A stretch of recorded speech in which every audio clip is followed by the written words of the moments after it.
Hi friends, మీకైతే ఈరోజు ఒక మొక్క పరిచయం చేయబోతున్నాను. అదే ఉత్తరేణువు చెట్టు అనమాట. ఇది ఎన్నో ఔషధ గుణాలు దీని లోపల ఉన్నాయన్నమాట. దీని గింజలు బాగా ఎండిన తర్వాత బాగా నీళ్ళలో వేసుకొని తాగితే మన కిడ్నీ సమస్యలు అనేవి పోతాయి. తర్వాత దీని ఏర్లు పళ్ళతో తొంతే మన పళ్ళు దృఢత్వంగా మంచిగా పళ్ళు అనేటివి ఉంటాయి.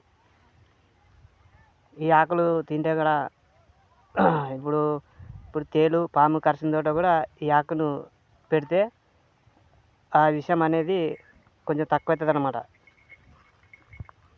ఈ మొక్కలో చాలా ఔషధ గుణాలు అన్నమాట. ఇది చాలా వరకు ఇది తిక్క మొక్క అనుకుంటారు చాలామంది. పొలాల్లో చాలా వరకు ఇది మస్తు ఉంటుంది అన్నమాట. అది కానీ ఇది మనం ఎక్కువ పట్టించుకున్నాం. ఇదే తిక్క మొక్క, ఇది ఊగా అంగీలకు ఊగా రాసుకుంటుంది అని అనుకున్నాం. కానీ దీని లోపల చూస్తే మనం ఊగా హాస్పిటల్కి ఎన్నెన్నో మెడిసిన్ తీసుకుంటాం. ఇలా మనం న్యాచురల్గా ఇలా మనం చేస్తే మనకి ఆరోగ్యానికి ఎంతో మేలు కలుగుతుంది.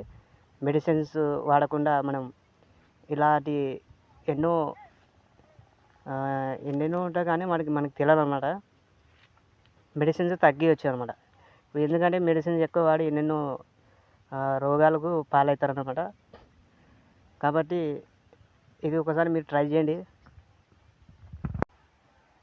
హాస్పిటల్కి వెళ్ళి ఎంతెంతో రక్త పరీక్షలు, అది స్కానింగ్ అని మనం ఎన్నెన్నో తీసుకుంటాం. ఇలాంటివి మనం ఆర్గానిక్గా మంచిగా మనం తీసుకుంటే మనకి ఆరోగ్యంగా ఉంటాం అన్నమాట.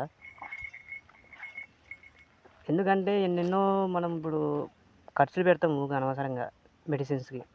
ఇలాంటివి వాడితే మనకి ఎంతో మేలు కలుగుతుంది అన్నమాట. ఓకే, మా ఛానల్ నచ్చినట్టయితే లైక్ చేయండి, షేర్ చేయండి. ఇలాంటి వీడియోల కోసం నేను మీ ముందుకు తీసుకొస్తాను. ఇంకెన్నో సపోర్ట్ చేయండి అందరూ. అయితే ఇక్కడైతే మస్తు ఉత్తరేణి చెట్లు మొత్తం అంతా బాగా కాసింది ఇక్కడ.